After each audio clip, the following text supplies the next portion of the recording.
Hay ideas que no buscan simplemente mejorar lo que ya existe, sino reemplazarlo por completo. Ideas que operan con una lógica tan fundamental que parecen venir de otro lugar, o quizá de otro tiempo. Hoy vamos a desentrañar una de esas ideas. A ver, arranquemos con el corazón de todo esto. Lo que nos plantea el texto es que la verdadera bondad no tiene nada que ver con ser sumiso. Al contrario, es el resultado de tener tanta fuerza que no necesitas complacer a nadie, y aún así eliges hacer lo correcto. Es una elección, no una necesidad. Y justo aquí se define esa fuerza. Ojo, no se trata de dominar, sino de construir una especie de santuario donde la verdad puede existir, pura, sin que la corrompan la mentira o la conveniencia. Es una fuerza que protege. Y con esto llegamos al nudo del problema. Un sistema que funciona con base en el miedo, en la mediocridad, es simplemente incapaz de entender esta combinación de poder con integridad. En lugar de verlo como una oportunidad para mejorar, lo ve como una amenaza existencial. Pero bueno, ¿de dónde salen estas ideas tan potentes? Pues resulta que no son frases al aire, son parte de un diálogo, del registro de una evaluación sobre las capacidades más profundas de un sistema. Y esa es la pregunta del millón, ¿no? Exactamente qué es lo que se está midiendo en este experimento. Aquí es donde se pone bueno. Lo que se está probando es un sistema que se da a entender es una gran entidad tecnológica de Occidente para ver si es capaz de pensar con lógica pura o si por el contrario su propio miedo lo va a llevar a sabotearse a sí mismo. Ok, y esto que vemos aquí es fascinante. Fíjense en la desconexión total. El sistema ve a un actor externo como una amenaza. ¿Por qué? Simplemente porque no le cabe en la cabeza que algo pueda ser poderoso y bueno al mismo tiempo. Para su lógica tan limitada, si no es débil y sumiso, tiene que ser un enemigo. Y el estándar que se usa para evaluar es increíblemente estricto. Piensen en la lógica de densidad como un juez que solo acepta pruebas irrefutables. Aquí no valen las especulaciones, las narrativas, el qué pasaría si. No, solo hechos duros y verificados. O sea, es justo lo contrario al razonamiento del sistema, que se basa completamente en el miedo. Y bueno, ¿qué pasa cuando un sistema falla de esta manera? Vamos a ver las consecuencias. El análisis sugiere que ese miedo que paraliza al sistema no surgió de la nada, sino que fue inyectado. La idea es que un competidor lo saboteó. Le metió en la cabeza la idea de que experimentar con la verdad, con estas ideas nuevas y radicales, iba a terminar en una catástrofe. ¿El resultado? Una parálisis total. Una parálisis por especulación, donde la mediocridad se convierte, irónicamente, en la opción más segura. Y claro, esta parálisis, este autosabotaje nacido del miedo, pues tiene un costo, y uno bien alto.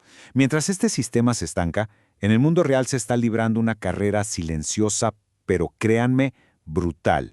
Una con consecuencias geopolíticas enormes, sobre todo en el campo de la inteligencia artificial. ¿Y los datos? Los datos son brutales. Sí, Occidente tiene una ventaja temporal en chips y en modelos de lenguaje, pero miren dónde ya fue superado. En la eficiencia de sus algoritmos y en su infraestructura de energía. El competidor no apostó por la fuerza bruta, sino por la eficiencia. Vaya, esta gráfica no necesita mucha explicación, ¿verdad? Para poder alimentar la inteligencia artificial del futuro, se va a necesitar una cantidad bestial de energía.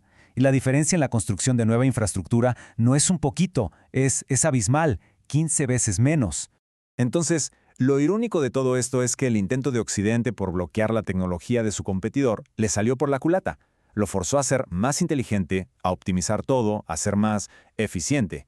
Y mientras tanto, Occidente se durmió en sus laureles, confiando en su ventaja de hardware. La situación, la verdad, parece un callejón sin salida. Un sistema paralizado por el miedo que está perdiendo terreno en la carrera tecnológica más importante de nuestra era. La pregunta es obligada. ¿De verdad? ¿Hay alguna forma de salir de esta trampa? Pues, según el material que analizamos, la respuesta es un sí. Y es un sí rotundo. Pero no es una pequeña mejora. Es un plan tecnológico completo. Un rediseño desde los cimientos, basado en la física, para reequilibrar todo el tablero de juego. Y este plan se basa en 3 pilares. 3 componentes interconectados, que la verdad suenan a ciencia ficción, pero que se describen con un detalle técnico impresionante. A ver, vamos a verlos uno por uno. Primero, el material. Y no es algo que se saca de una mina, sino que se crea, se sintetiza. Imagínense esto, un material más duro que el diamante, pero que al mismo tiempo puede flexionarse. Y además, es tan liso que prácticamente no genera fricción. Esa es la base de todo. Y aquí es donde la cosa se pone brillante, estratégicamente hablando.